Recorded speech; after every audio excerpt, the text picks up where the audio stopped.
ഒരു വലിയ ഇൻസിഡൻറ്റ് ഉണ്ടായി. കണ്ണൂർ ആസ്ട്രം മിംസ് ഹോസ്പിറ്റലിൽ വെച്ചാണ് ചാച്ചൻ്റെ മരണം രേഖപ്പെടുത്തി കൈ കിട്ടുക. അപ്പം അതിൻ്റെ തലേ ദിവസം ഞാൻ പാലായിൽ സെൻറ്റ് തോമസ് കോളേജിൽ യൂത്തിന് വേണ്ടി ഒരു ടോക്കൊക്കെ കഴിഞ്ഞ് നിൽക്കുകയാണ്.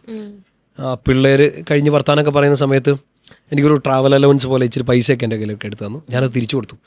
ഞാൻ പറഞ്ഞു എനിക്ക് വേണ്ടെന്ന് പറഞ്ഞു. പിള്ളേരല്ലേ, അവർ ഓർഗനൈസ് ചെയ്യുന്ന പ്രോഗ്രാമാണ്, അവർക്ക് അവരുടെ ഫണ്ടിങ് ഇഷ്യൂസ് ഒക്കെ ഉണ്ട്. ഞാൻ പറഞ്ഞു എനിക്ക് വേണ്ടെന്ന് പറഞ്ഞു. അപ്പോൾ അവർ പറഞ്ഞു ഇല്ല അച്ഛൻ ഇവിടെ വന്ന് എല്ലാവർക്കും കൊടുത്തു, അച്ഛൻ മേടിച്ചു തന്നു. ഞാൻ പറഞ്ഞു എനിക്ക് വേണ്ട. അപ്പം തിരിച്ചു കൊടുത്തിട്ട് ഒരു ഡയലോഗ് രാവിലെ 11:01 പറയണത്.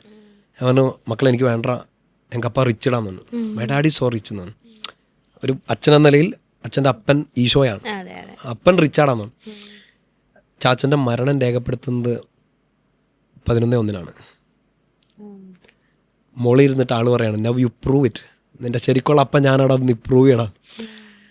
ചാച്ചൻ്റെ മരണത്തിൻ്റെ ഈ ബോഡി കെട്ടണ സമയത്ത് കണ്ണൂർ ആശ്രമം എം സിന്നാണ് ബോഡി കെട്ടണം. അപ്പോൾ ഈ എനിക്ക് ഉണ്ടായ ഒരു വലിയ ക്രൈസിസ് അവിടെ ആയിരുന്നേ. ഈ പിന്നെ ചാച്ചനെ ഉടുപ്പിക്കാൻ വേണ്ടി മരിച്ചു കിടക്കുമ്പോൾ നമ്മൾ പുത്തൻ ഉടുപ്പൊക്കെ കൊടുക്കണമല്ലോ. എന്നോടാ, ഞാനാണല്ലോ അപ്കമ്മിങ് കുടുംബനാഥൻ. അപ്പോൾ നേഴ്സ് പറഞ്ഞു പോയി പുതിയ ഉടുപ്പ് മേടിച്ചുകൊണ്ട് വരാൻ പറഞ്ഞു. അപ്പോൾ ഞാൻ താഴെ ലോഞ്ചിൽ പോയിട്ട് ഒരു വെള്ള മുണ്ടും വെള്ള ഷർട്ടും പറഞ്ഞു. ഈ അവിടെ കടയിൽ നിന്ന് പെങ്കുഞ്ഞ് എന്നോട് ചോദിച്ചു ഷർട്ടിൻ്റെ സൈസ് എത്രയാണെന്ന് ചോദിച്ചു. ബൈബിളൊക്കെ കുത്തിരുന്ന് പഠിക്കുന്ന അച്ഛൻ, നാട്ടുകാരെ മുഴുവൻ ഗുണദോഷിക്കുന്ന അച്ഛൻ, ഒരു എക്സിസ്റ്റൻഷ്യൽ ക്രൈസിസിലോട്ട് കയറിപ്പോയെ.